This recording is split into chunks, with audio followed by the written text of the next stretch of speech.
Hey folks, Randy Newberg here. Hope you're doing well. Hope you're having a great day. Big change, right? You're seeing this on video. In addition to being a podcast, it's going to be a video. And we're going to try to do this because so many people who follow us on the Hunt Talk Radio podcast platform ask us, hey, you ought to film these. So today is the first one ever that we're filming, and got a great guest today. We'll call him a neighbor. He's just across the street from us. Dustin Diefenderfer, who is one of the founders or the founder of Mountain Tough, is coming over. And we're going to talk about a whole bunch of things. I've been over there getting on-ramped, I guess you'd call it, with Mountain Tough probably for the last month, and really feeling good about it. I feel that this is a program that, because I can do it all on my phone, on my app, I can do it down in my basement, I can do it at a gym while I'm at a hotel, I can do it in my hotel room. Wherever I'm at, I'm going to be able to do this. And for me, it's about making an investment in what I want of my future of hunting. Dustin and I have been talking a lot, and we've known each other for quite a while, but I think he's got a really cool story to share, and his passion for hunting, his passion for people being their best. And that doesn't mean you're some muscle man or you're, going to go to some, fitness contest or whatever. For him and for me, it's about invest in yourself so you can get the most out of yourself. It's really that simple. A couple things I want to talk to Dustin about is, what is the story of Mountain Tough? How did this happen? There's always a really cool story when someone in business, especially in the hunting space, has an idea and they see it to success. Where were the challenges? Where were the hurdles? I always like to focus on plan B. In other words, why even have a plan B? You want plan A to succeed, and if you give yourself a plan B, you're probably not going to get plan A to succeed. So I want to explore that a little bit, find out about these things. They have this term of what's your mountain, and what were those mountains that he's got over and how they're helping other people get over their, each person's mountain. I think you'll get a lot of benefit out of this. I think you'll be surprised to learn their approach is not your typical go to the gym, lift a bunch of weights kind of stuff. It's very adapted for busy people who travel a lot, people who want to work out from home, people who maybe have some weights and other stuff to work out at home, but it's very purposeful. And for me, at age 59, I think it's going to be very beneficial. So, appreciate you all being here. I hope you have a happy new year. I hope 2024 is your best year ever.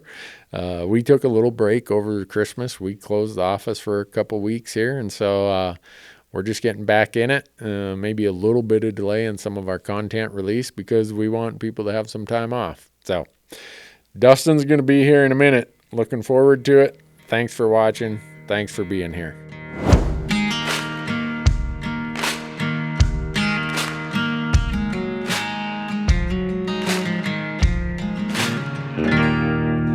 Well, Dustin, welcome. Long trip to come across Huffine Lane to come to our office.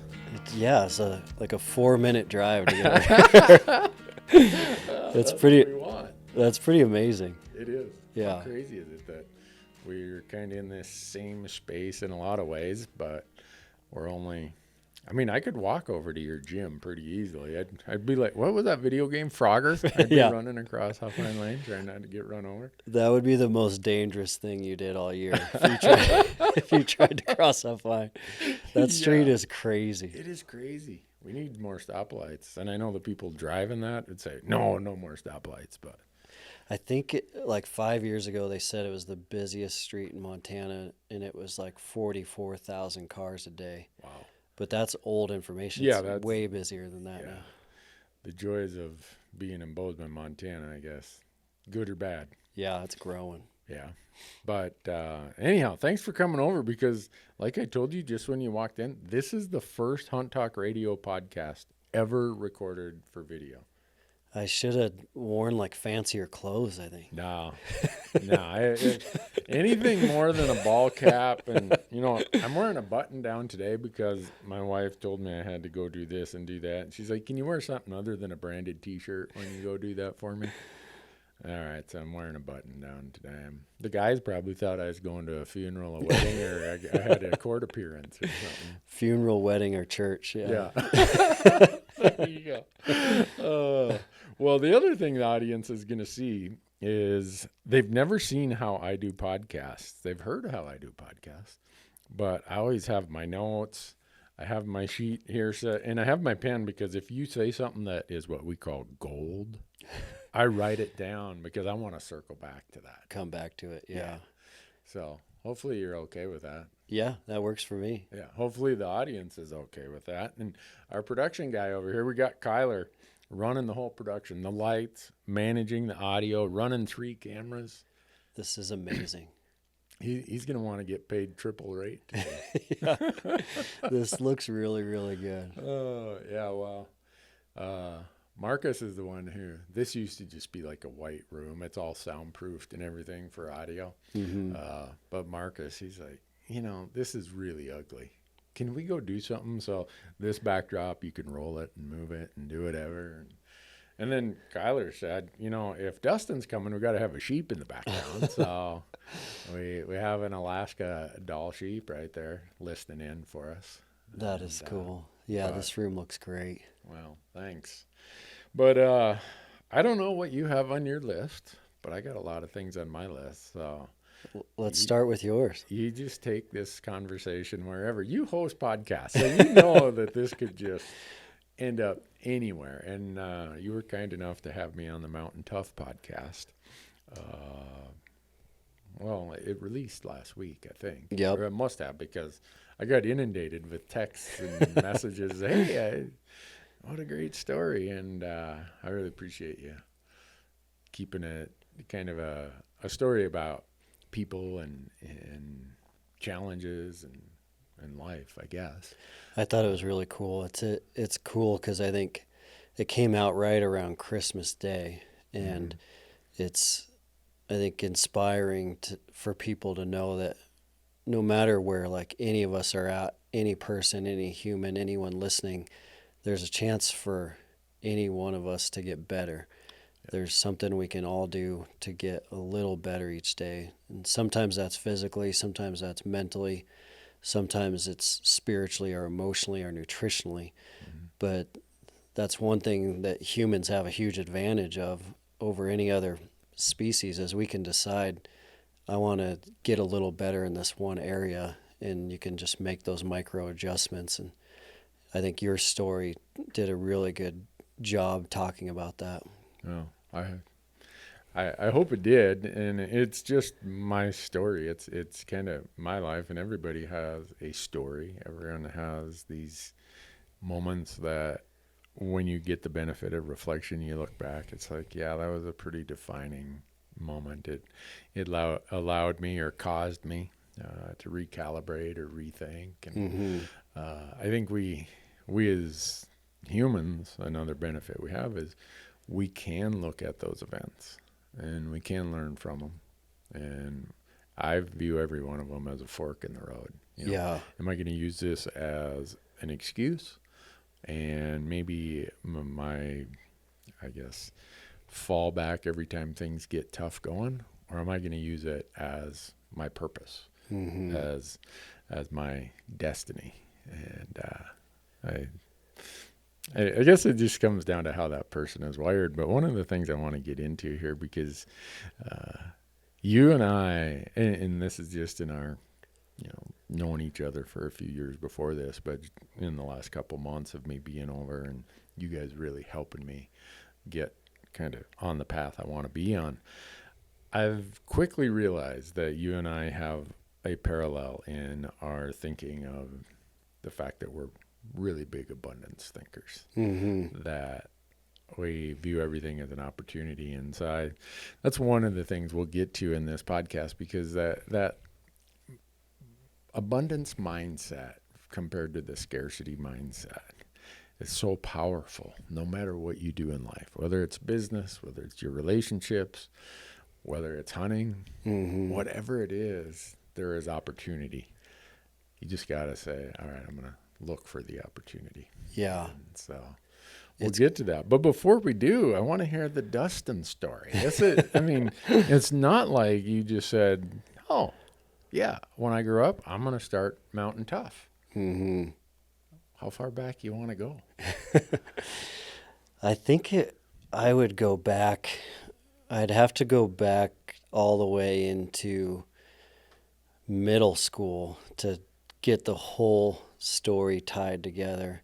Wow. Because I think that event in my life in middle school, I know you've had a similar one, but my parents got divorced in middle school, and that changed the trajectory of the rest of my life. And so when the divorce happened, I lived with my dad, and my mom moved to a different state.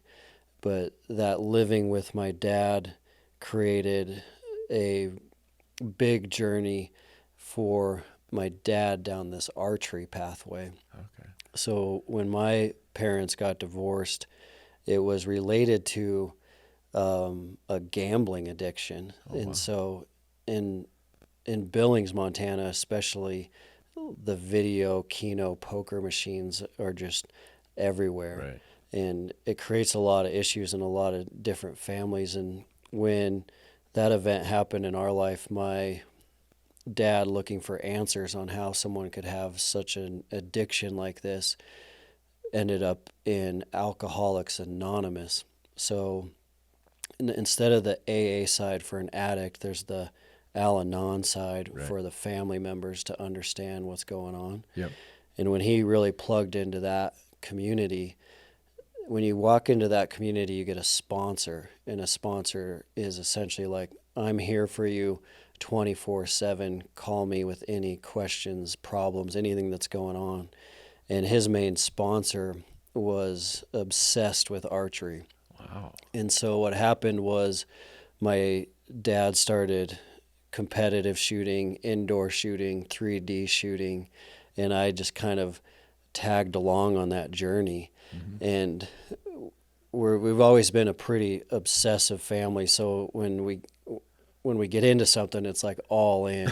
Nothing casual. Huh? Yeah, nothing casual. And so he ended up taking it to a whole new level where we were shooting bows every single day for like a noon lunch break. Growing up in Billings, he would walk over from his office, and we went back in the day to Superior Archery. It's the old Billings bow shop, and we would go over there and shoot, and I'd meet him over there. And those same group of guys were really, really passionate about archery, elk hunting. And I had this big family of uncles too. My dad had 7. He's from a family of 9. 7 of them were boys. And so the mix of that archery crew and all my uncles, we just went kind of deep in archery, elk hunting, and started hunting a lot of Montana, a lot of the other western states. And I'd always been a very passionate outdoorsy kid. And so the outdoors growing up was always my number kind of one pursuit. I played soccer growing up, and then I remember quitting soccer because it interfered with hunting season. And fishing was a big thing. And so that kind of was my youth foundation, and that came with me to college. And so I came to MSU in Bozeman specifically to do more of the outdoors type activities that I was obsessed with, and guided fly fishing to pay for MSU. So I would guide fly fishing on the Bighorn all summer, and then I would come to MSU the rest of the year. And I would take all that guiding money and write a check to MSU so I could be up here for the year. And still doing a lot of fishing and a lot of elk hunting. But it was really those college years where some of the Mountain Tough principles started boiling up, in addition to this archery elk hunting background. And Mm-hmm. so I started doing a lot more lifting in college to be better in the backcountry. Okay. And that was really helpful. So I was lifting a lot of weights those first couple years in college, all for the idea that I wanted to be better in the backcountry. And so I would train with like smoke jumpers and wildland firefighters, knowing that they also wanted to be better in the backcountry from a fitness perspective. Right. And it was helping, and I could see it like it was paying off having a little bit more mission specific training. And then I met my wife also up here at MSU, Mm-hmm. and she was a very, very passionate runner. And Okay. up until this point in my life, running was my least favorite activity. I did not want to run just to run, but in like pursuit of my wife, I was like, Chasing a girl. yeah, to woo her. I Yeah. was like, I better get into this running thing. And just like everything, we kind of went all in over the top in the running passion. And so we started doing a lot of marathons, and we did a marathon a month for a year one time where we did 12 in a row, and we just kind of just went over the top into running, and then that led to ultra marathons.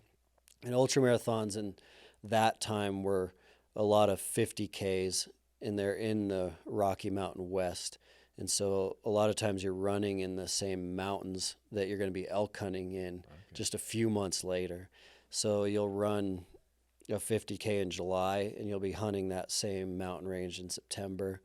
And so at first I thought it was the perfect combination of being the best backcountry bow hunter athlete you could be. Was you're running in that same terrain, you're spending a lot of time training in that terrain, and your cardio and endurance is really, really high. But it ended up being one of the worst pack outs of my life after that season of a lot of running. Really? And that's really when the one of the major light bulbs went off for the creation of Mountain Tough, was combined with my lifting experience with some of those wildland firefighters, and then now looking at this running experience after having ran all summer and then harvesting a bull and having a really tough pack out because I just didn't have the strength that I used to have for those heavy packs. That's when I knew that like someone should definitely be looking at this from like a mission specific training standpoint. What if someone looked at a do it yourself backcountry hunter and broke down the skill requirements it would take for them to be as successful as possible? And we always call successful making sure that our customers thrive in the backcountry. And we know it's always going to be hard, and we know that there's always going to be hard days and unforeseen elements, but we really want people to thrive. And I think to thrive, it's best to, from those experiences, it was teaching me it's best to train for that event. And that event is unique compared to a lot of other sports. Yeah. And so backcountry hunting is almost unlike any other sport. If you look at the military, or if you look at professional football or soccer or basketball, the demands of the heavy pack and high elevation at rugged terrain make it kind of unlike any other athlete. Yeah. And so the light bulbs that were going off were someone should help someone train specifically for this to be as successful as possible. Wow. Listening to that, as I was telling you the other day, my parents divorced when I was 10. Mm-hmm. Pretty much a defining moment in my life. I ended up living with my mom, but when you said that your dad came from a family of 9 kids, so did my mom. Really? There were 2 girls and 7 boys. That's crazy. So I have uncles scattered all over the place. I have 3 uncles that live in Alaska, Minnesota, Arizona. So that is wild. Yeah, but they were all very much into hunting and fishing and trapping, and because of them, I had a lot of guidance and influence along the way that maybe some people would be like, oh, I just want, one mentor, or I want one person to kind of be shepherding me. And I got a lot of input from a lot of different places, just like you did. Yeah, that was huge for me. Yeah. I remember we were always like camping, fishing, backpacking, hunting, boating, because every place you went, one uncle was helping you with something else. Yeah. Nonstop. Yeah. Are you still close to him? Yep. Yeah. Yeah. Yeah, they're definitely, I still have a few that are still just obsessed with the outdoors. Yeah. It's pretty cool. Yeah, it's interesting. My mom's youngest brother, so the world doesn't need to know this, but my mom was a teenager when I was born, so I'm sure it wasn't a planned event. Mm-hmm. Her youngest brother was my college roommate. That's how close we were in age. That is wild. Yeah, so sorry, Mom, the world didn't need to know that, but they do now. But if they're wondering why your brothers seem like my brothers, it's because we were so close in age. And the relationships are still really close. The people who watch our content, my Uncle Larry, he's one of the favorites because he's now 70, what is Larry, 77? And I guess when you get in your 70s, you get like this free pass to say what's on your mind. And, and use colorful language, and it's funny. Whereas if guys like you and I do it, it's crude and it's it's not good. So, I felt really lucky to have people like that as examples. They provided a lot of good examples for me along the way. Yeah. I think it's very connected to that abundance mindset, because the hardest things in our life, the most difficult things, they make us who we are, and they make us the best possible version of ourselves. Yeah. Even in the moment, it's the worst thing ever. Yeah. But I think using it as an opportunity can make us like so much better, as long as we kind of have that mindset. Yeah. Yeah. And, I've told my mom before, and like, you may not think this, but probably one of the greatest benefits of my life, as weird as this sounds, as contradictory, was the skills that I acquired by being the oldest of 3 kids when you were the single mom. Because I had to come home from school, grab my sister. She was 3 years younger, bring her home. Mom's working at the diner. And then I'd go get my brother, who was 2 years old, go get him from the babysitter, the daycare. Back then, you didn't have daycare, really, or not a daycare facility. You just had somebody in the little town of 500 people who would babysit for you. Yeah.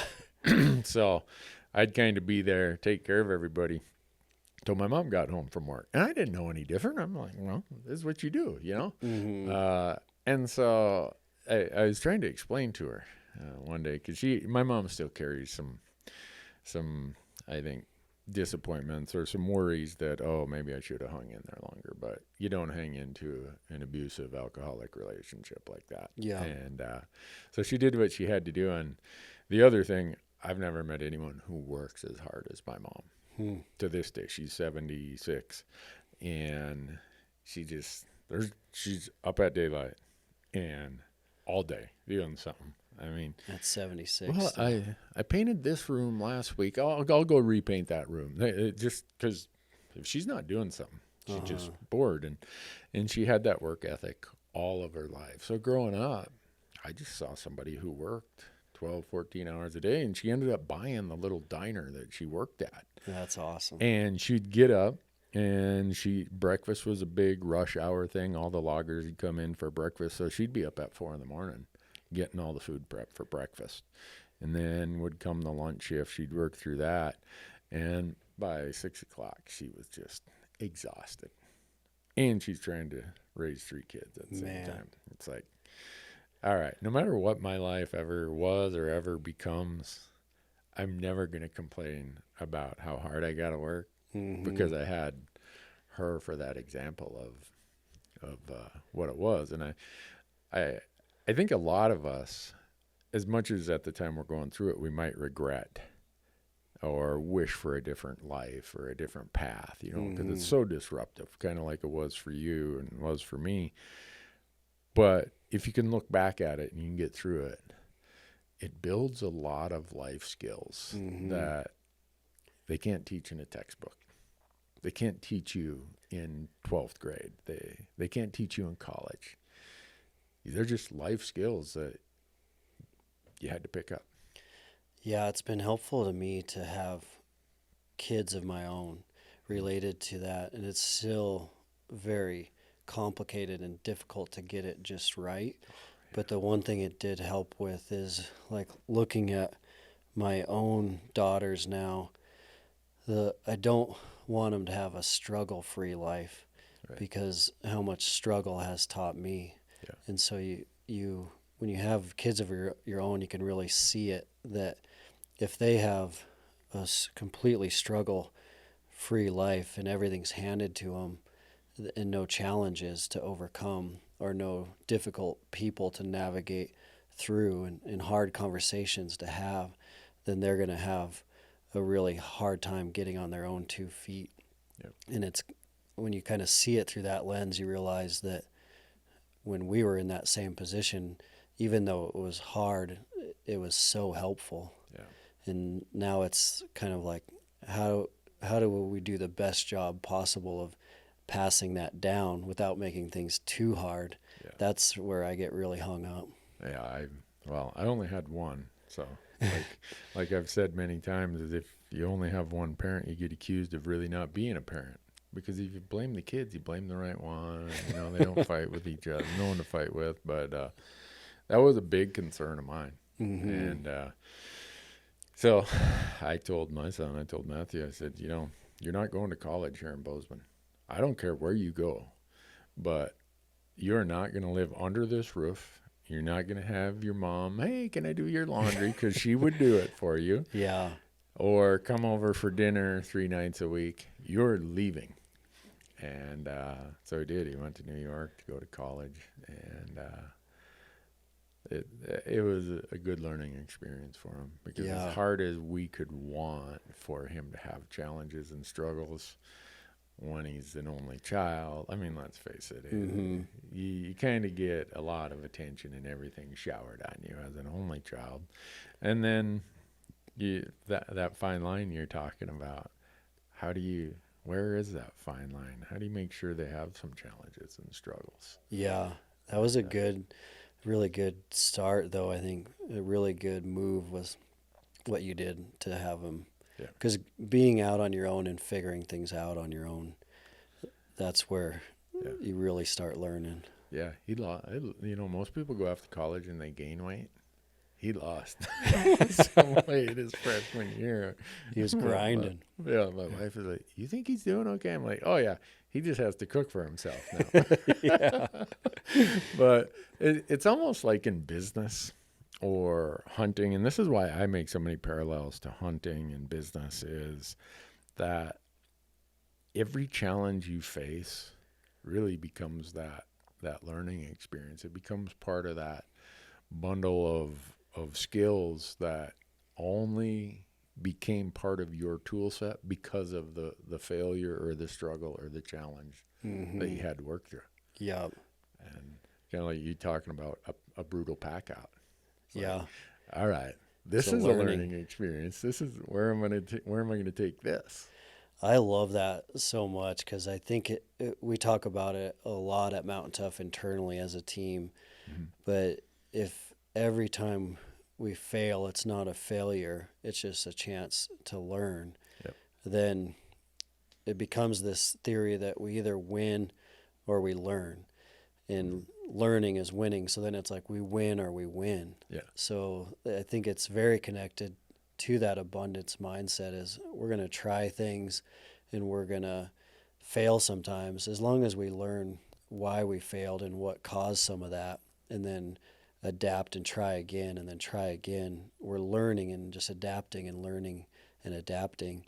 Then it is kind of like the sky is the limit, and anything is possible under that theory, that every single time something doesn't go right, or if it does go right, what can we learn from that, and how can we improve next time? Yeah. It's been really big for us. Yeah. And I think anyone who's going to be successful in business or whatever their goals are, man, I always say business because I come from the CPA world, but any client I had that was successful in whatever their goal was, whether it was they wanted to go do mission work for their church, or they wanted to be really successful in business, or every one of them had the mindset that, oh, this is just more knowledge. This experience might have been a rough bump in the road, but this is why I'm not going to have the bump in the road the next time, and I'm going to excel. Yeah. And I'm going to get to where I want to be. And so I think all the times I've messed up elk hunting, and I've said, I don't know how many times I've told this story, is when I moved to Montana in 1991, I hunted elk a lot. I mean, to the point where my wife is like, are you sure you're out there elk hunting? How can you be gone this much and you haven't brought one home yet? 6 years I did not shoot an elk. Yeah. I didn't even fire a shot at an elk the first 6 years. If there was a mistake that could be made elk hunting, I invented how to do it. But I look at it now, and what it forced me to do, it forced me to the one summer that I just said, enough of this. I have to figure this out. And I'd always look for shortcuts. I'm like, oh, if I go buy this piece of gear, this will get me through. But I wasn't investing in my knowledge set of what it took to understand where elk were going to be on the day I was hunting them. So that summer, I go and get this book, Elk and Elk Ecology by Jack Ward Thomas, and I read it multiple times over the summer. I come up with all these plans, build all these diagrams. Okay, there's pre-rut, there's peak rut, there's post-rut, there's late season, what do they do? And so I still remember all these notes I had. It was so cryptic, but I understood it. Yeah. It was working for my brain. Opening morning, rifle season, 7th season, go out. I'm like, all right, well, not opening morning, day before. Driving to this trailhead. I'm hiking in there in the dark because I think they're going to be looking for sanctuary when the shooting starts. This is a post-rut period of what I had called it anyhow. Boom. Shot my first out. There they are. And what it showed me is how much looking for shortcuts is lazy. And that's what I was doing, was being lazy. I didn't want to put in the work and the effort, the mental work, even though I was putting in a decent amount of physical work. And it just really clicked right then and there that if you're going to look for shortcuts, you're looking for a path that's probably not going to get you where you want to go. Because if there were shortcuts, everybody would be going that direction. Yeah. The best elk hunters are students of elk. They know what elk want and need and how they respond on that day when they're out in the hills. Man, the crossovers to that with life are crazy. Yeah. My experience was so similar. I remember with that core group from my dad's sponsor buddy, I remember going with them, and we went to the Missouri Breaks from Billings all the time. And I remember they would go out in their crews of 2, and then my dad and I would hunt together. And my dad and I, we would just blow one opportunity after the next, like bumping elk smelling us, elk seeing us. And I remember the same exact thing that we started looking for all the shortcuts at first. So you're looking for like cover scents. Yeah, do I have enough cover scent on? Yeah. And we would come back to camp, and there was an old timer in that camp named Bob Allen. And Bob Allen, he wore like a homemade ghillie suit.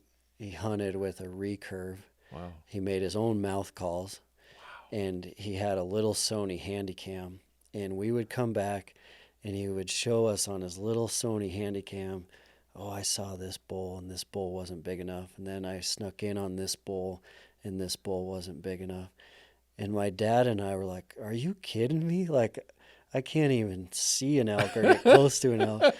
And I remember thinking, like, this guy is a magician. How is this possible that because he has it on camera. He has like proof every day.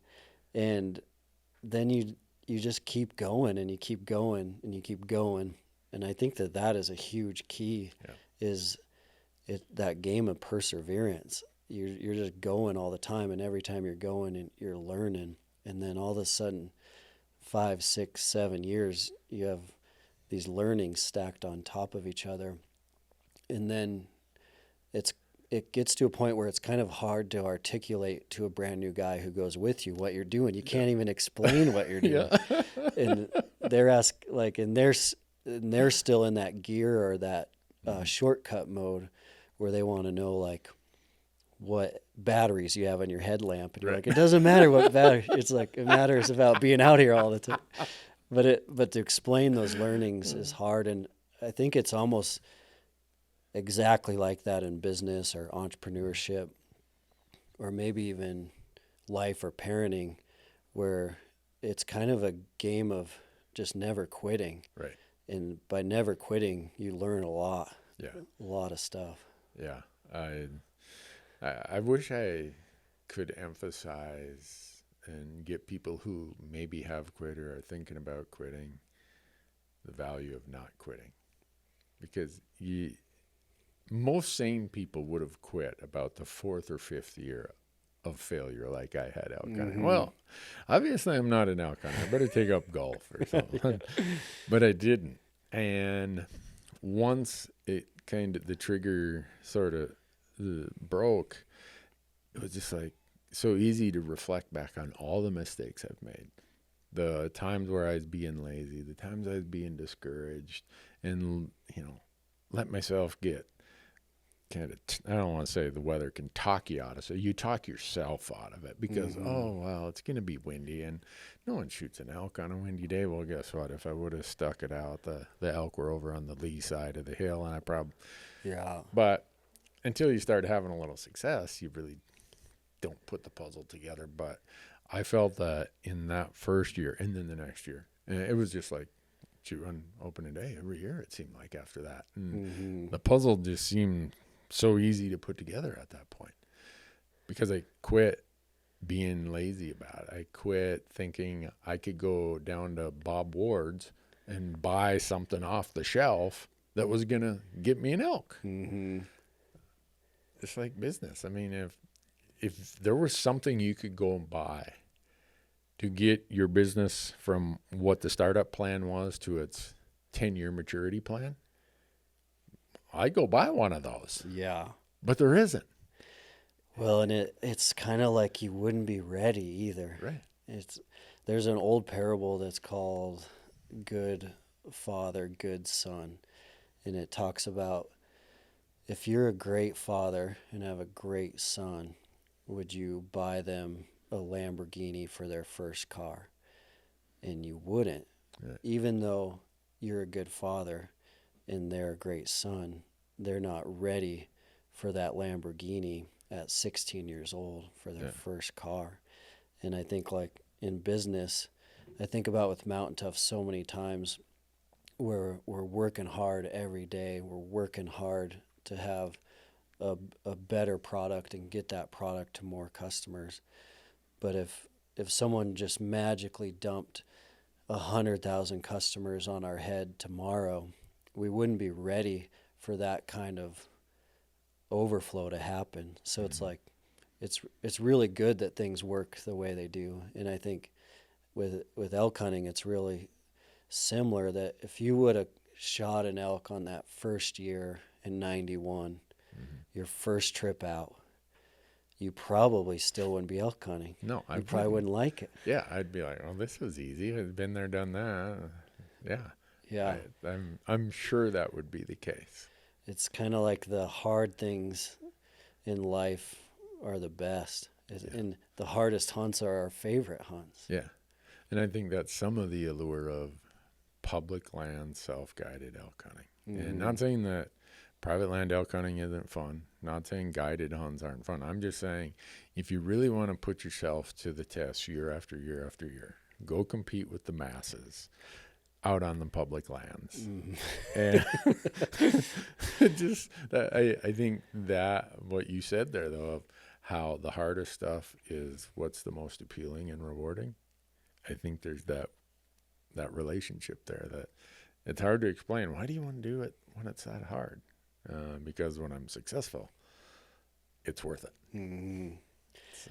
Yeah, it's that delayed gratification of kind of like you mentioned earlier a few months ago. Like it's very similar to like saving for 10 years for your first rifle. Yeah. That delayed gratification, all that work you put in is so much more rewarding than someone handing you something. Yeah. So I'm going to roll back again to where we took a side street here. You must have been good at running and caught this gal who had your eye. Because you're now married with 2 wonderful daughters. Mm-hmm. But along the way comes this concept that, hey, there are a lot of people that could benefit from the experiences I've went through. And I want to figure out how I get them to that point or get that information and those experiences to them. Like, am I oversimplifying how Mountain Tough came to be? Yeah, you're accurate. There was a really big element to the story that eventually led to the creation of Mountain Tough. And so I had the lifting bug and experience, and then the running experience. Met my wife, and we got more involved in the running.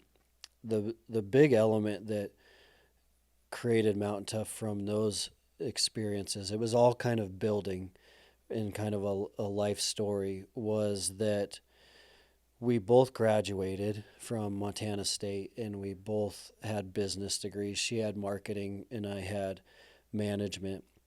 And we landed phenomenal jobs right away, both of us. And she landed a marketing job with an agency, and I had this, on paper, amazing job where we were interviewing C-level executives in this think tank organization. Wow.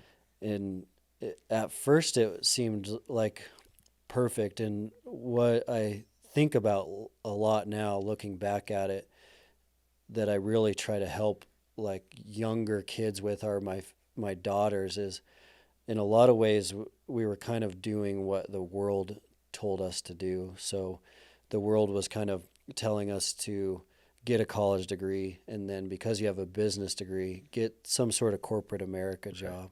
Mm-hmm. And I personally wasn't listening to my heart and my gut quite enough, because I was so outdoorsy and physical activity was so important to me. I just came off all those seasons of guiding, and then I was now stuck in this office. Even though on paper it was a great job, great pay, great benefits, I was really depressed, stuck in this office on the phone all day, on a computer all day, at a desk all day. And my wife was feeling really similar feelings, and we were both just more active, and being stuck in this corporate environment was tough, but it was hard to reconcile because that's kind of what America was telling us to do, or the world was telling us to do. And so what ultimately happened is we both quit our jobs, and our friends and family thought we were nuts because they were really good jobs. A lot of friends and family were mad at us for quitting those jobs, and we ended up going and working in Africa, and we worked for a nonprofit that was building orphanages in Uganda, and they were rescuing kids that came out of the Civil War. Wow. And we got there, and we were on the ground, and it was like the most rewarding, greatest experience of my life. And it's 24/7 adventure. You're outside every day, all day. It's very active because you're doing a lot of farming and agriculture work. And so the organization here had 240 kids, and we had a primary school, a secondary school, a church, soccer fields, and then we had a process set up to teach the kids entrepreneurship, which I really loved. And so we were creating a pineapple grove to sell pineapples and a chicken farm for eggs. Oh, wow. So it was an amazing experience. And my wife got pregnant while we were over there with our first daughter. And so we knew we would come home to Bozeman, and we didn't have a plan B. We were like, we'll come home and our first daughter will be born in Bozeman, because we knew we wanted her born in an American hospital with the health concerns. Yeah. And then we would just fly right back over to Africa after a few weeks and go to work. And it's really funny because we were so naive about what was about to actually happen. Yeah. Like, we didn't have any job interviews. We didn't have any other plan than our plan was that Ava would be born in Bozeman. We'd stay with family for like 6 weeks. And then we'd go back to Uganda, back to work with her. And when she came out as a real human being that we were responsible for taking care of, we both like instantly knew we weren't going back for a while. Yeah. Because of just the travel and the health and the safety. There was no way that we were going to be able to go back, and stuck at home without any plan B at all was probably one of the greatest things that happened to us. It was kind of this burn the ships moment where it's like, like you're stuck back home, no jobs, with this tiny little human you're responsible for. And I think especially as like a father to provide, it was like, I got to figure something out right away. And I'm so glad it happened that way, because I had been thinking about the Mountain Tough stuff, the theories and the principles and the concept forever, but I just never had the courage to take that step to just go for it. Mm-hmm. And this situation kind of forced that. It's like, well, now's the time to go for it, because you're back home, and rather than going and going to job interviews and working for someone else, like, now's the time to just get this thing off the ground. And so that's when we got Mountain Tough off the ground, and it was a real American dream bootstrap story. Yeah. So Lyle, you know mm-hmm. Lyle, he designed, I actually drew the original logo on a napkin, and then I showed it to Lyle, and then Lyle turned it into an actual logo, and that's still our logo today. And then I hung a flyer at Big Sky Archery, mm-hmm. and the flyer was the logo, and then above it, all it said was looking to train backcountry hunters.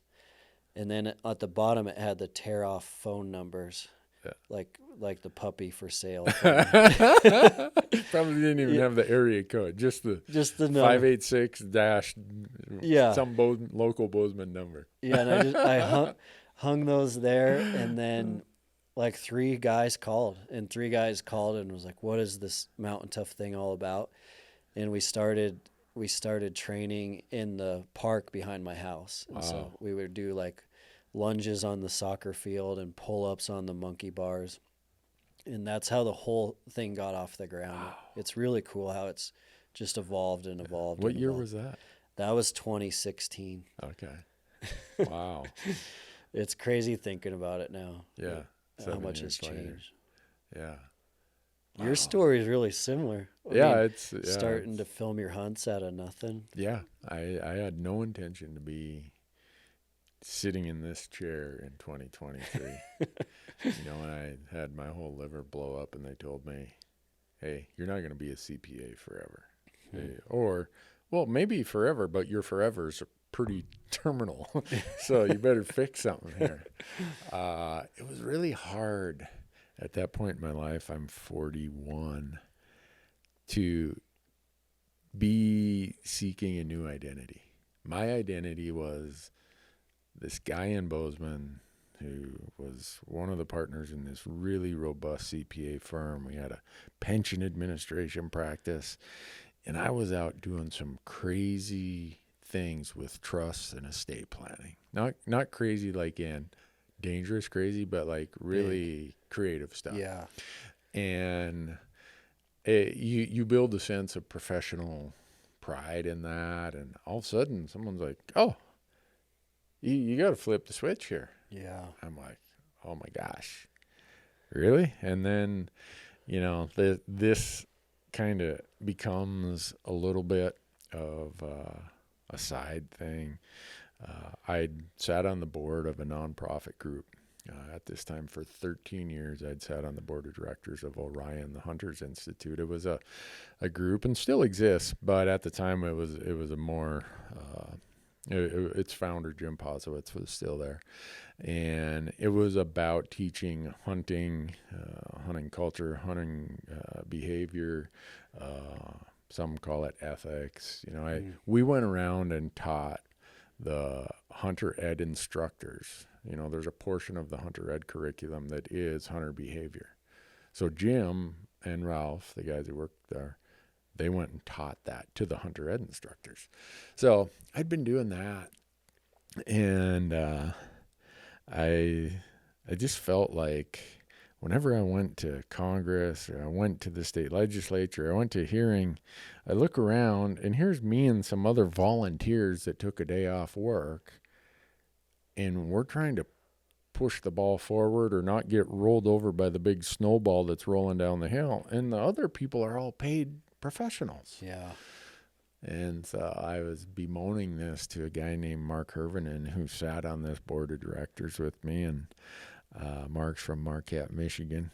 And Mark's like, well, why don't we just start our own platforms? Let's amplify the voice of these hunters that we think that don't have a voice. So he kind of talked me into it, and then a bunch of my CPA clients, 4, 5 of them, are like, well, this sounds like fun. I want in on that. I'm like, look, I'm going to be the majority owner, and trust me, you're probably going to lose this money within 2 years. And I knew all of them well enough that I would have never done it without people who didn't just give me 100% control in the reins to just go wherever it could. So over time, big help from all of them, and they've been bought out, but this whole why of the business plan that I put together in 2007 hasn't changed. And a lot of people ask me, and this gets to something you just said, I wrote it down, Plan B. I never gave myself a Plan B. Yeah. Because if you give yourself Plan B and Plan C and whatever, you're probably going to bail. You're going to take one of the easy exit ramps, and you're not going to end up with what Plan A was, with what your real dream was. Oh, well, nah, that's too much work. I'm going to go and do this. This would be a good way to kind of transition away from the CPA world. No, this is what I'm about. This is what I live for. Conservation, public lands, access, hunting, and the culture I was raised in, and the culture I feel exists here in Montana. This is my identity. This really, it was a blessing, because now I had a professional identity as a CPA, but my personal identity since the day my dad took me on a grouse hunt, I was going to be a hunter. And here I am being able to do that and try to advocate for the resources and the efforts that are essential to that. But if I would have given myself a Plan B for this business, we wouldn't be sitting here today. It's huge. Yeah. I think about all the bumps along the way. Like, we started it in September of 2008. Well, what happened? Crisis. In October of 2008? Yeah. The entire world fell apart financially. So the scope of numbers, the first year production contract I signed was $300,000. And then I had to go and buy $180,000 worth of airtime. And I thought I had most of that covered with sponsorship that it committed, like that September, the production company I was working, they were out getting sponsors, verbal commitments. They're like, well, at SHOT Show, we'll go there, they'll meet Randy, we'll sign all the contracts. Well, within 6 weeks, All shut off. yeah, So my first year, I had $25,000 of sponsorship revenue to cover that $480,000. Oh my gosh. Who would take financial advice from me, right? And the second year wasn't much better. Mm-hmm. Actually, you know, I don't think we got to break even until 2015. And since then, it's just kind of wavered, hung there at the break even level. Mm-hmm. But my wife and I would have our directors, shareholders, whatever you want to call it, meeting at the end of each year. And we mostly did it just as kind of a formality and a little bit of humor. She always knew the answer to this question. She'd look at the financial statements and she'd be like, "You're a CPA. Would you tell one of your clients to continue to work for free in this business? That's even with you working for free, it's losing all this money." But her and I, and this is where sometimes you just luck out, right? You find that person in your life that you're both rowing the same direction. Mm-hmm. When it comes time to pull, you both pull, or it comes time to push, you both push instead of one doing the other. And I have been so blessed in that respect.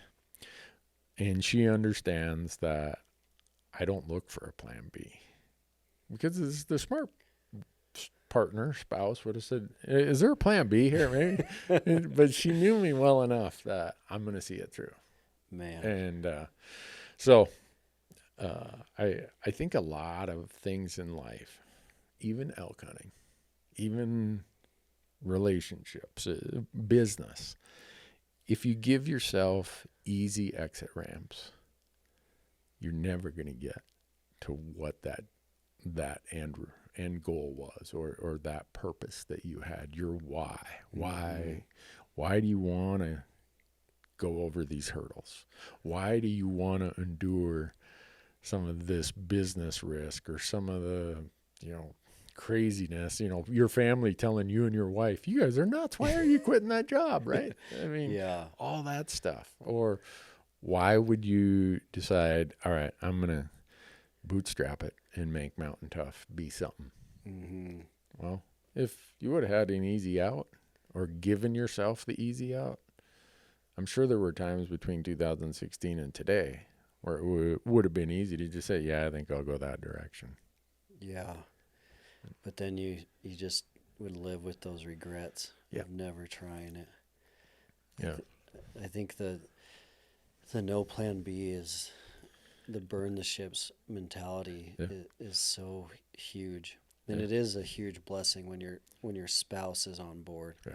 I know that's not always the case for like younger entrepreneurs trying to get something off the ground, where sometimes the spouse isn't as on board as others. But that was the same for me, where my wife has always been a huge supporter, no matter how good or bad things are. Yeah. And I think it would have been quite difficult for me to do it without that being the case. Yeah.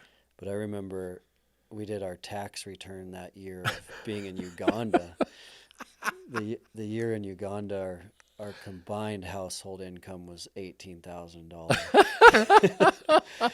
And I remember doing those taxes and being like, man, because I felt like it was a pretty good year. Because in Africa, you don't need a ton of money. And there was never anything that we were short on. We never missed a meal. Yeah. And but then you go through so many events getting a company off the ground, where we'd have issues where the accountant would call in Christmas time and say we owe $100,000 here or there, and you're like, "Are you kidding me?" There's always some sort of traumatic event that you have to navigate around. And I think just knowing that you're in it for the long haul makes all those traumatic events so much easier to just find a solution for and get through. The one way that I really see it, you can see it in pretty black and white in a hunting scenario. And I like looking at that as an analogy, because I think it is identical to life and business. But the one example I have seen a lot from hunting of not burning the ships versus burning the ships is that in Montana, the way that you usually see it a lot of times is with a special draw tag. Like, let's say a friend of yours gets a moose, sheep, or goat tag in Montana. Mm-hmm. When someone doesn't burn the ships, a lot of times what you'll see is someone will say, hey, we're going to go in this drainage that's got some mountain goats. I drew the mountain goat tag. You should bring your bow too in case we run into any elk.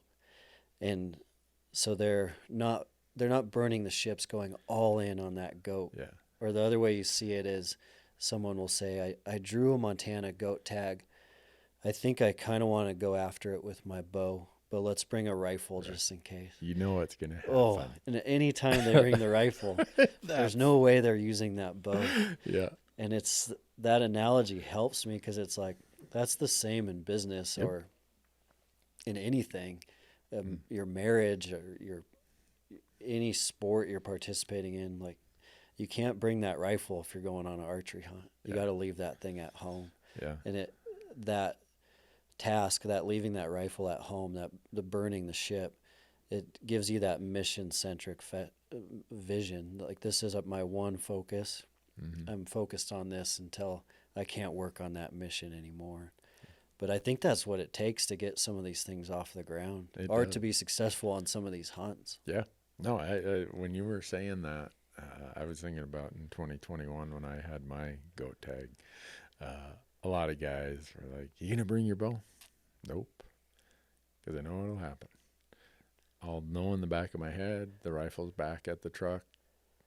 When it gets tough, the next morning I'll grab my rifle. I'll go up there and shoot it with my rifle. And I just know that because of having seen a lot of plan Bs get exercised because people said, well, plan A is too tough. And, for me, this gets back to anyone who hasn't watched it. It's been out for a long time now. There's a YouTube video there about your why. I'm trying to remember Simon's.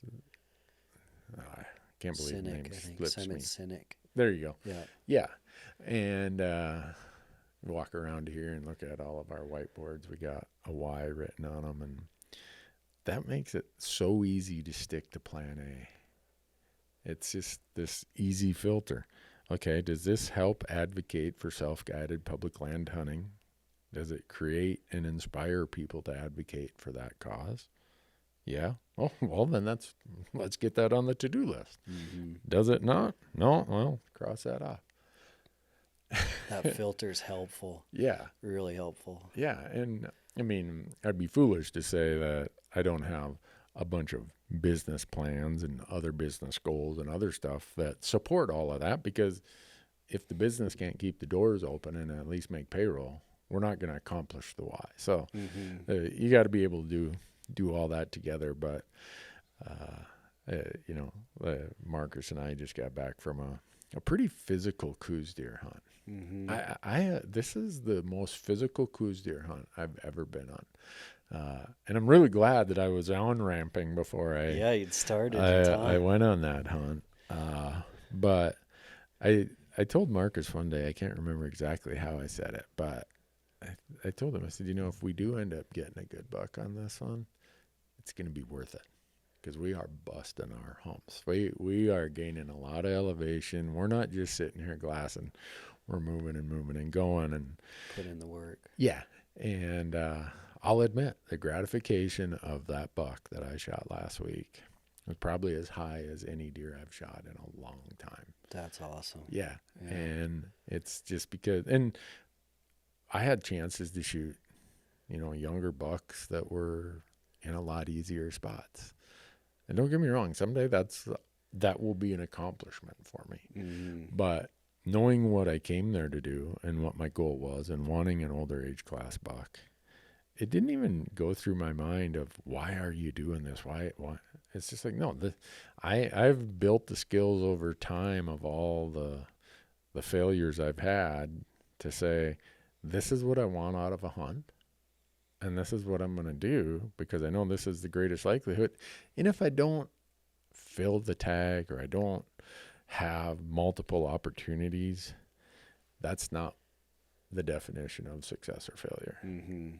I knew what I wanted out of the hunt, and I went and tried to get that out of the hunt. And that's the definition of success. And most often, you end up with a filled tag on an animal that you'd kind of thought about. Yeah, when you set that mission up first, that vision for the trip. Yeah. And so it's, almost everything I do now in my life, I equate to what's the why of this? I mean, yeah, you have your why of your business, but what's the why of this hunt or this story or whatever it is we do? And I've got to know you and your people over there pretty well in the last couple months. And you all seem to have a very shared vision built around what I suspect is a pretty strong why. And earlier I wrote down when you were talking, you said the Mountain Tough theories, principles, and concepts. Yeah. What are those? That's I'm glad you asked that, because we spend some time talking about this, and I love talking about it at Mountain Tough, because I don't want folks to always think that we're just a training for hunting company, because that is a lot of what we do, and a lot of folks sign up for Mountain Tough for that exact reason. Mm-hmm. So a typical way someone would sign up for Mountain Tough is they would live in the Midwest or the East Coast, and they would draw a Colorado elk tag for the first time ever. And they would know that that trip is coming, and they know that they need to get a little bit more prepared for it physically. They're worried about the elevation. They're worried about the rugged terrain. They want to thrive on that trip. Or a lot of times they're really scared of the elevation and they want to survive on that trip. Is what we see a lot of.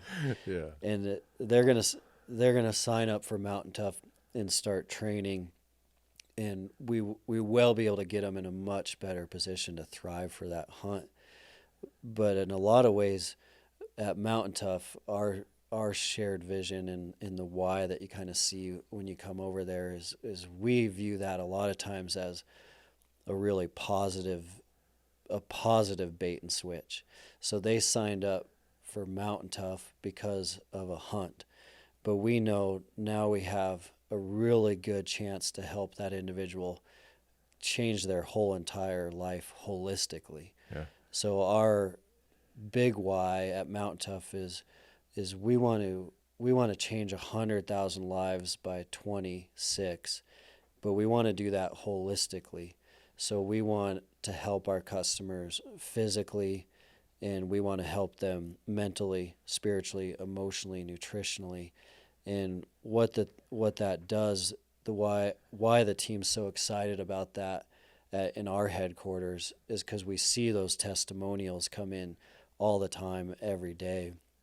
And it's usually a testimonial where someone signed up for Mountain Tough because of that Colorado elk hunt, but then all of a sudden they noticed they're a way better father at home. Now they have all this time, they have all this energy to play with their kids that they didn't have before. So they're getting home and they're playing with their kids where they used to kind of check out because they were tired. Right.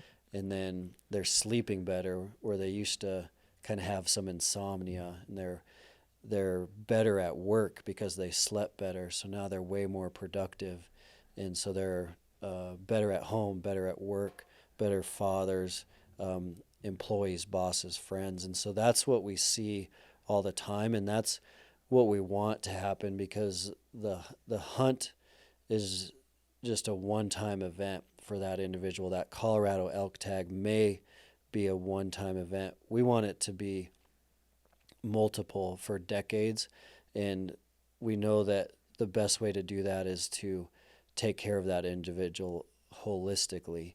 And so that gets us really excited at Mountain Tough, that why, because really the why is life change and life transformation. Mm-hmm. Even though we're accomplishing that goal through a lot of training that individual for hunting and for backcountry hunting and for do-it-yourself backcountry hunting is our primary target customer, but our primary mission is life transformation. And so that makes it pretty easy for us all to get out of bed every morning, is because that's been our goal for a long time.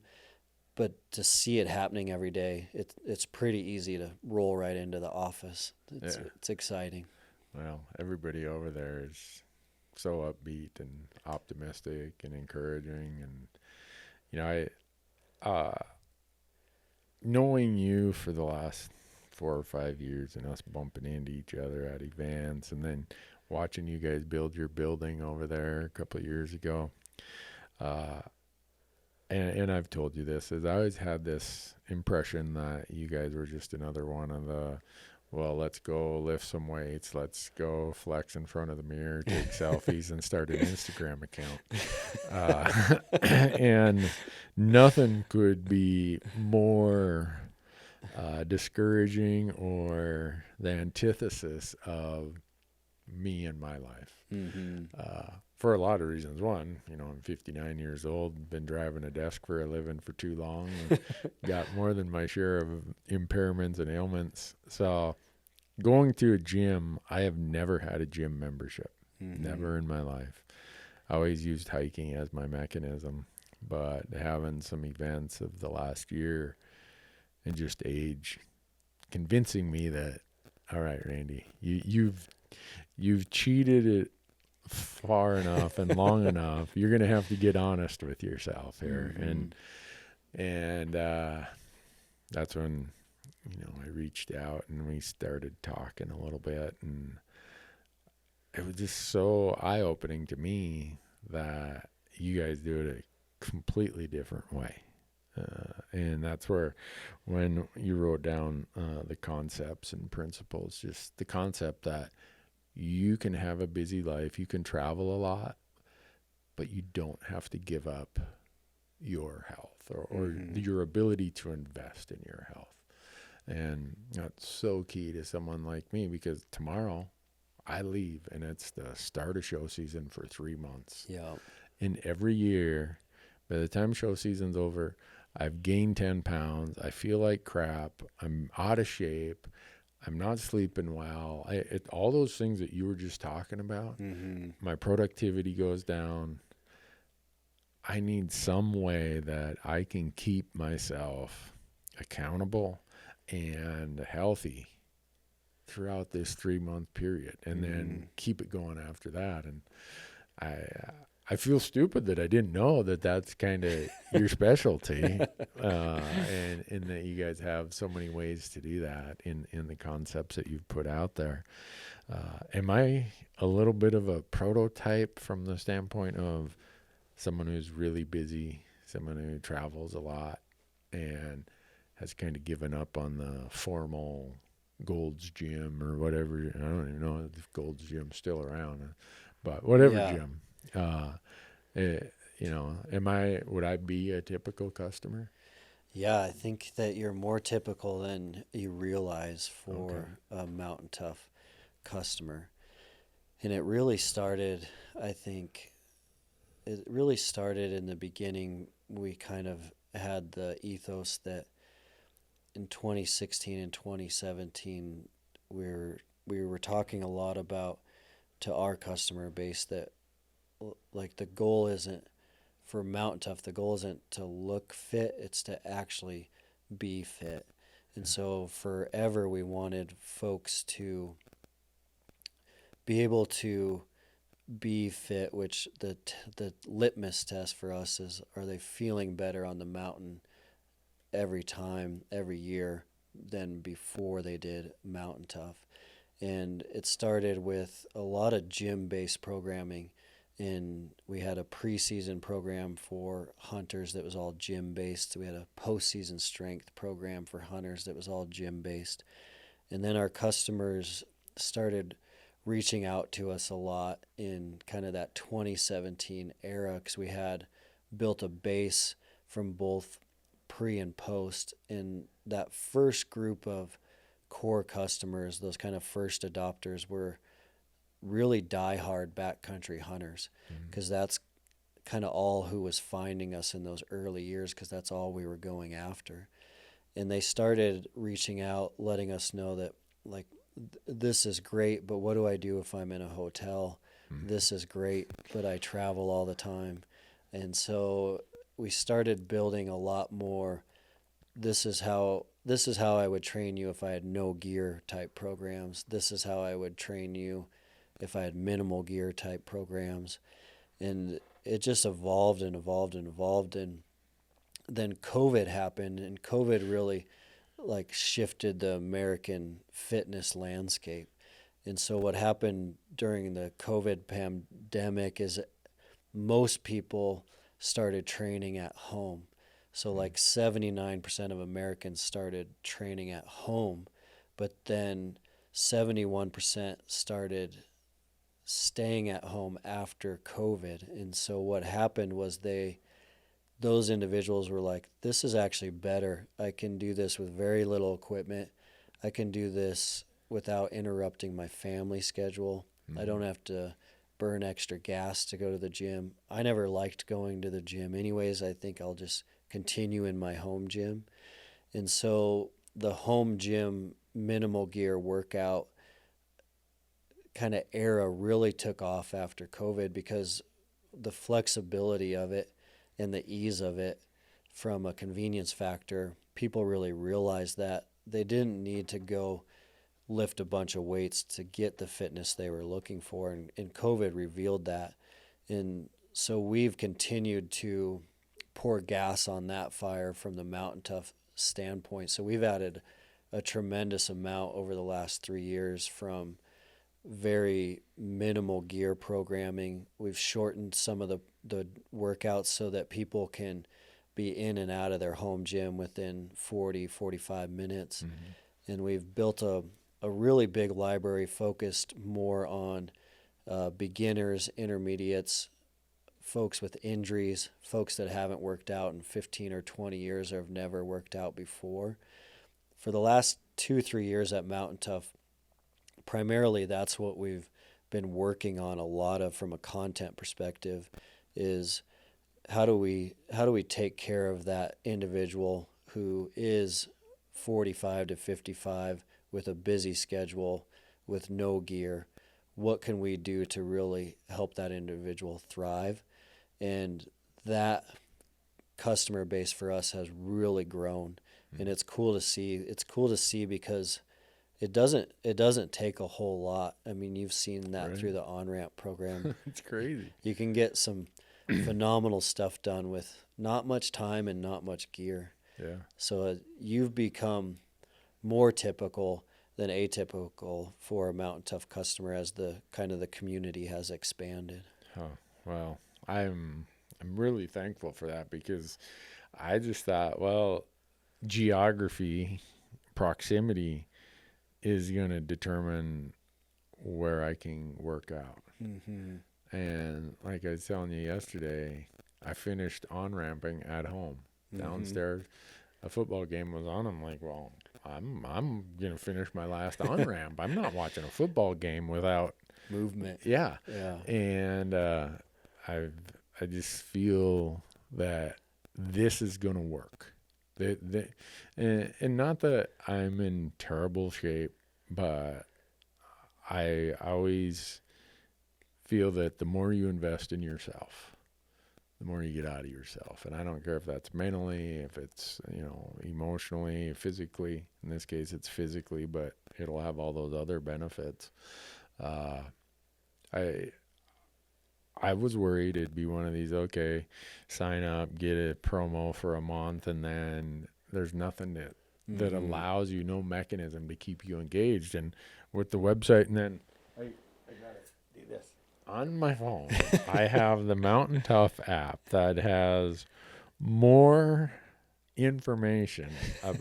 And my wife will see me on this because I'm just watching some of the Everything exercises and some of the workouts. And my wife's like, what are you looking at? I'm like, well, I'm trying to see how bad it's going to hurt when I got to do this on a Friday.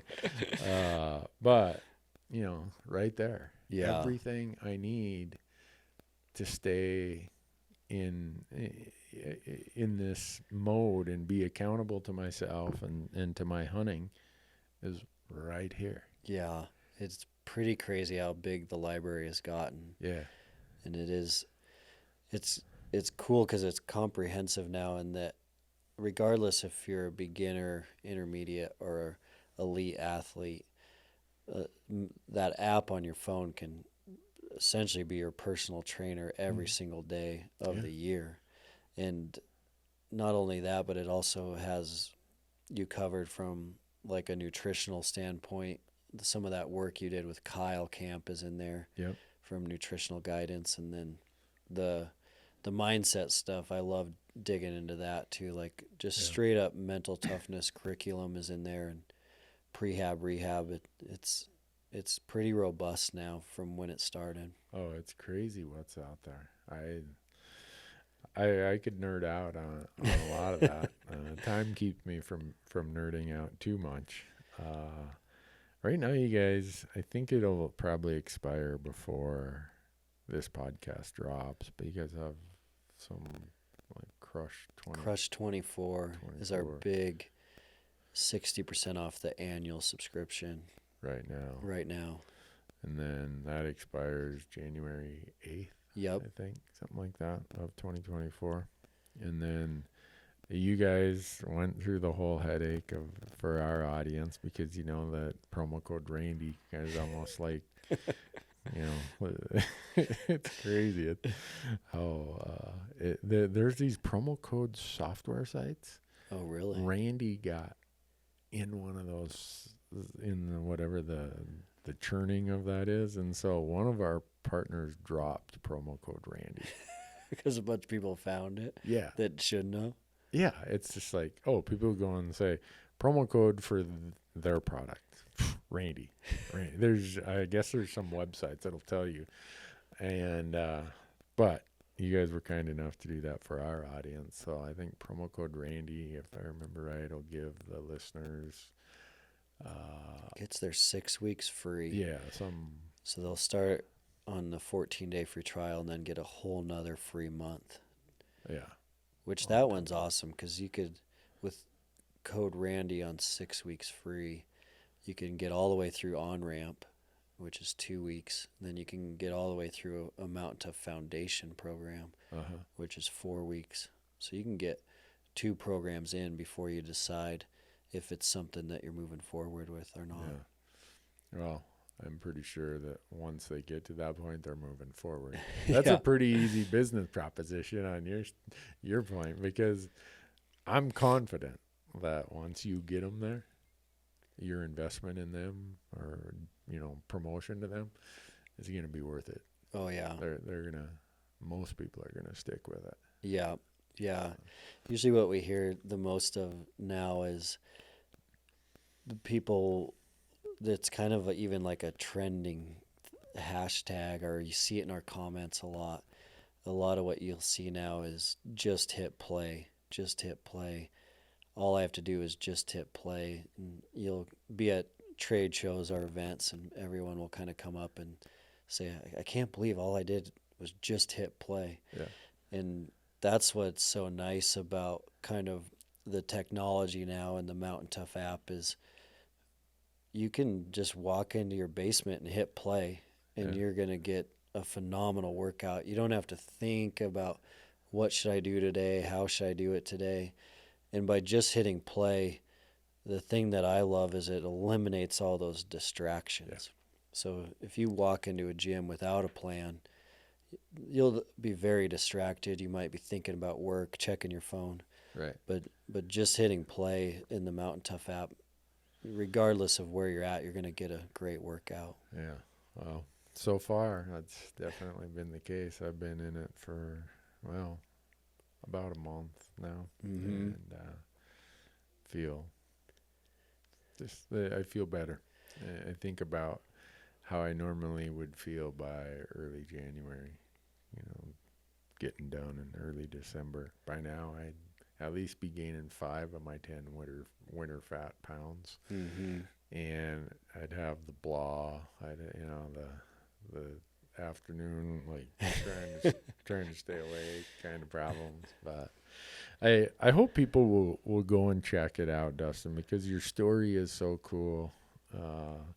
the approach that you and all your team have about when you told me your why was to change 100,000 lives.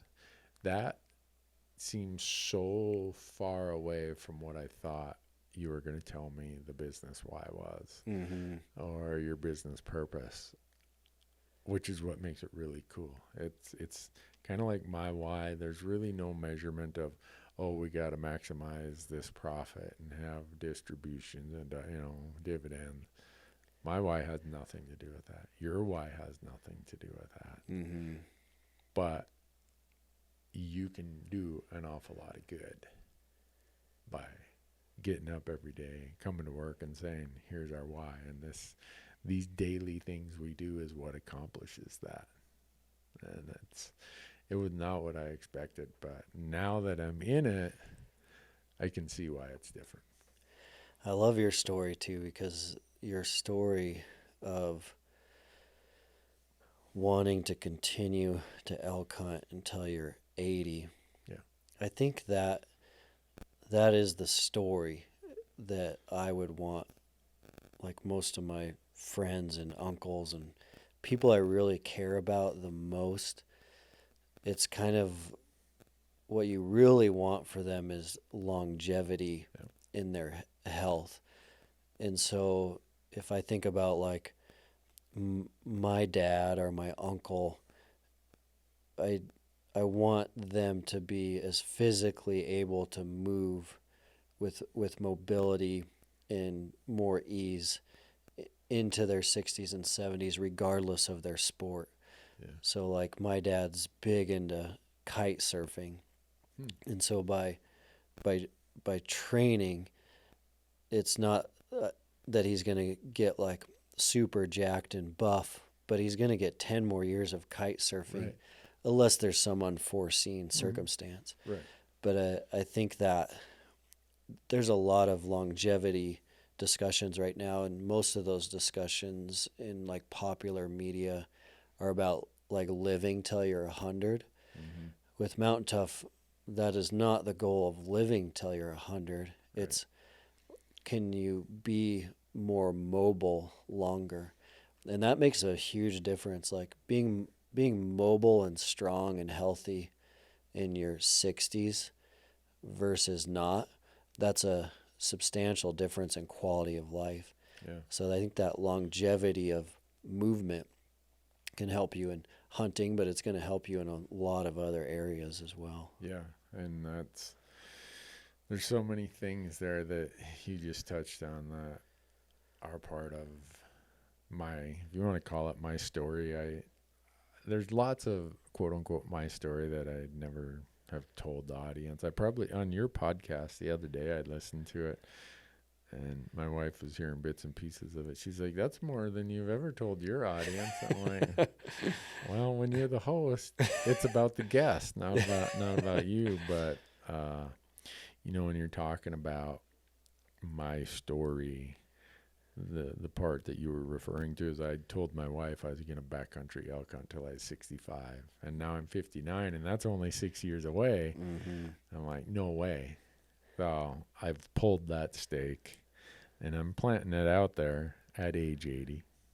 And whether I live that long or who knows, maybe I won't. But to your point of the quality of life and the being able to do the things you want at the level you want for as long as you can is what drives me. Yeah. Of my mom's 7 brothers, one of them worked his whole life, just worked. I mean, he had spare jobs. On the weekends, he'd cut firewood. He was always, I'm retiring when I'm 64. And he retired. His birthday was in November. 8 weeks later, in early January, he got a diagnosis of glioblastoma, incurable brain cancer. And so here he was in his 60s. He thought, I'm going to get to do all these things. He didn't get to. He fought it for 3 years, but he lived in Idaho, and he loved to trap. And so I said, come up to Montana, have Barb bring you up, and You can come with me. I'll go find some spots. We'll go trap some muskrats and help out some of my ranch clients. And we did that. And then he came up the next year and we did it. But his health was really going down. downhill. And he said something to me that to this day, in fact, it's written on my wall in my office. Don't confuse breathing with living. In other words, he was breathing, but his health was to the point he wasn't living. At least not living the robust, active outdoor life he'd lived all of his life. And I think about him, and then I think about my own situation being at the Mayo Clinic in 2005, like I was telling you a few weeks ago, where I didn't think I was going to make it. And now I view health, like getting up every day and having the opportunity to do something to a high level, is like the greatest gift I could ever ask for. Yeah. And I'm so thankful to feel like I kind of went to the edge, because some people get to the edge and it's terminal, they're gone. Yeah. I feel like I got to peek over the edge. And I made a vow to myself, and I told Kim and Matthew this. It's like, if I get off this couch, out of this bed, when they clear me, I'm never taking my health and another day for granted. And Kim would say that's when he really put his foot on the gas when it comes to hunting. Yeah. But I view that as such a gift. I don't want to waste it just because I'm too busy or I've found some excuse not to invest in it. Here's this gift of health I've been given at age 59 in spite of a really rare liver condition and in spite of some other things. I got to take that. Yeah. I got to invest in that. And that's what this whole next phase is for me, is to be investing so that if I do live to 80, I'm hoping that you're at the trailhead that day when I start heading up the hill. Yeah. Because that's how much I want to get out of this gift I've been given. And I know some people probably like, Newberg, you fall on your head today or what? But it's just, that's huge. It's what inspires me. It's what I get up every day and I think about that. I got to take these liver meds, and it's like, all right. It's just like that reminder. It's my little mechanism that ties me back to that promise I made to myself that I'm not taking this for granted. I'm going to do something purposeful, something that's important to me, and I'm going to do it. Yeah. And I know not everybody can relate to that probably, or a lot of people maybe can to some degree, but what you guys do and the way that fits in what I want to do is really, really helpful. That's great. I love that, because I think it is a gift. Our health is a gift, and we can't take it for granted, because so many folks would love to have the health that we have. Yeah. Or that they would love to have the ability to get to do what we do, and I mean, it can be taken from us at any second. Yeah. And yeah, my uncle, he would have given anything to have that health to keep doing what he loved to do, what he worked all of his life to do. He got a few weeks of it, and it was done. And I mean, I can even use him as I almost feel accountable to him. Yeah. He would kick me in the butt and say, get off the couch.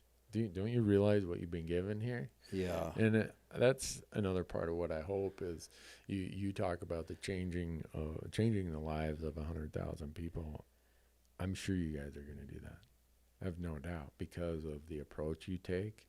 And when I go watch your podcasts and listen to your podcasts, you have people on there who have really compelling stories that give me cause to reflect and think, all right, am I doing what I should be doing? Am I expecting output A by only putting in input F? If I want output A plus. I got to put in input A plus. And some of the guests you've had and some of the stuff out on your website's pretty there's some really, really compelling stories from people there that I like how you guys use that mental and emotional and other parts as a bigger package than just the physical part. Yeah, it's so connected. Yeah, the mind body connection, and it's fun for me too, because it's kind of with a lot of those guests and what you're seeing. It's fun because I don't think we've really scratched the surface much on human potential. Yeah. As a society, it's kind of like, how much are we missing out on? How much further could we be taking this? How much better could we feel, or how much more physically fit could we actually be? Yeah. It does feel like we're just kind of barely getting there.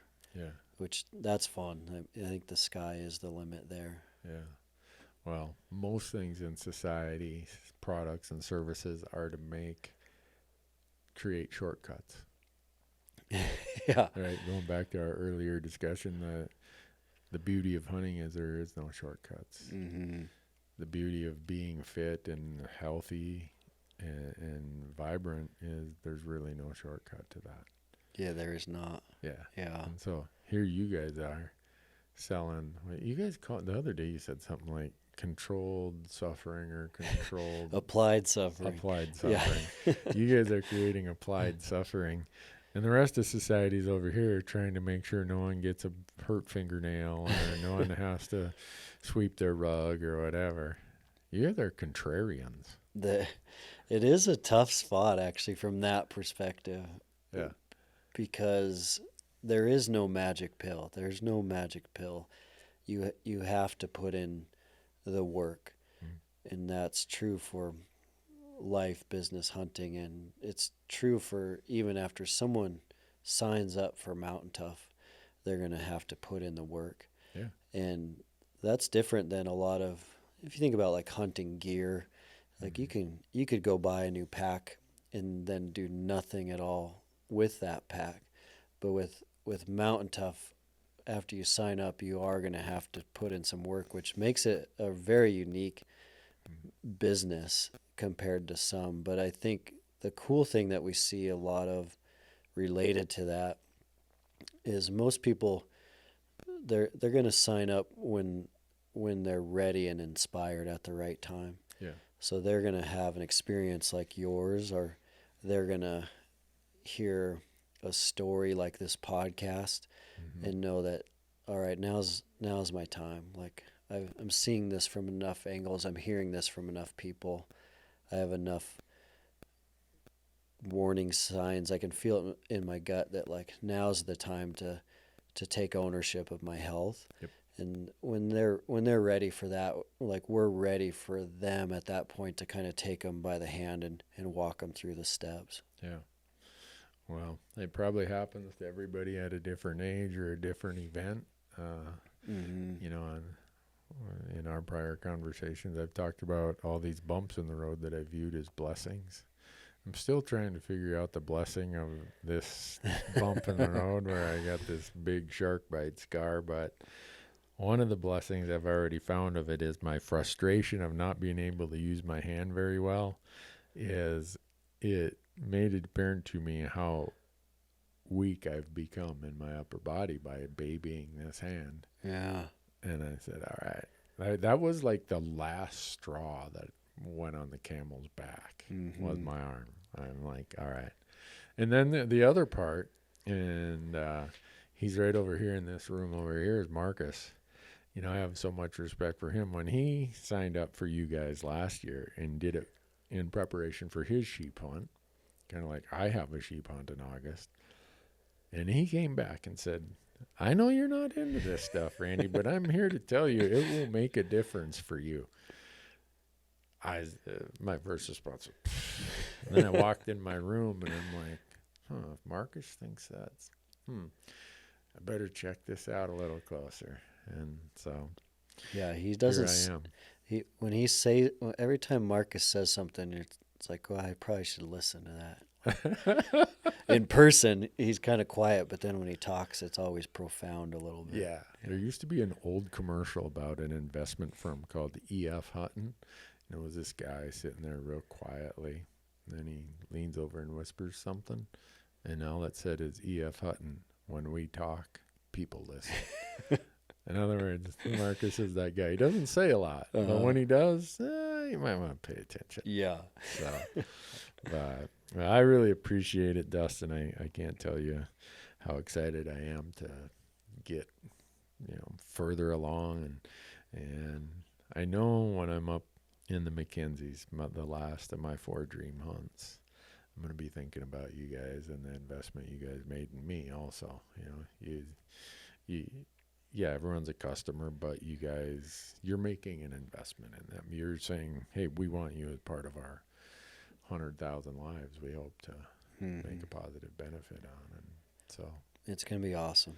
Yeah, I appreciate you taking that step, and the courage to share the story is huge too, because I think that's going to inspire a lot of other people to start little life changes. And I think that is important for folks to know too. And you've probably noticed that just going through the on-ramp the last month. But I think it's important for listeners to know this isn't drastic overhaul changes of your whole entire life. No. Like, these are kind of just micro little adjustments that we can just kind of sprinkle in at the right time and in the right place. Yeah, and I think that's your secret sauce, at least for me. It's so doable and it's repeatable, and my life, as busy as it is with all my travel and everything, can still accommodate what needs to be done.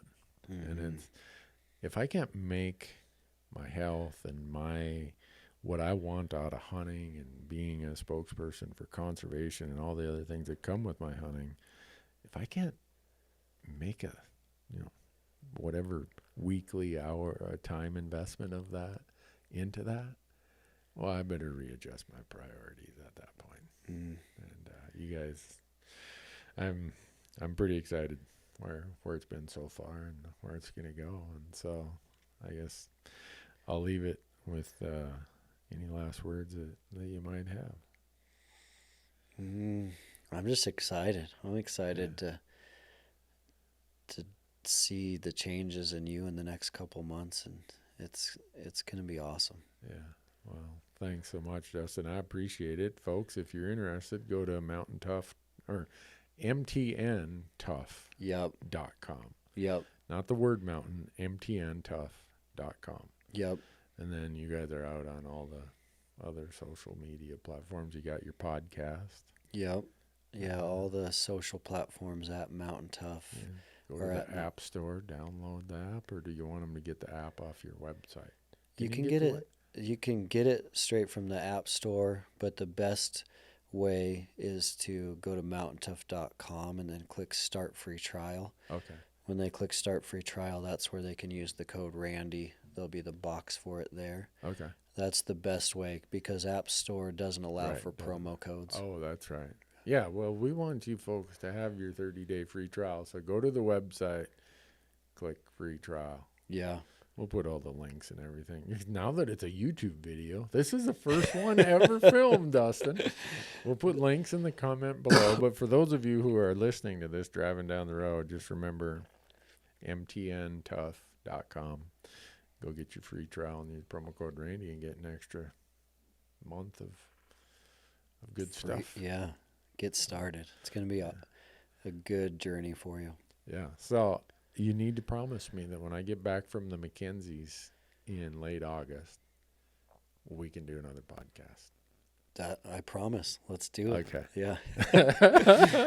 I'll be here. Well, I've already taken 2 hours from one of the busiest guys I know, and I apologize for that.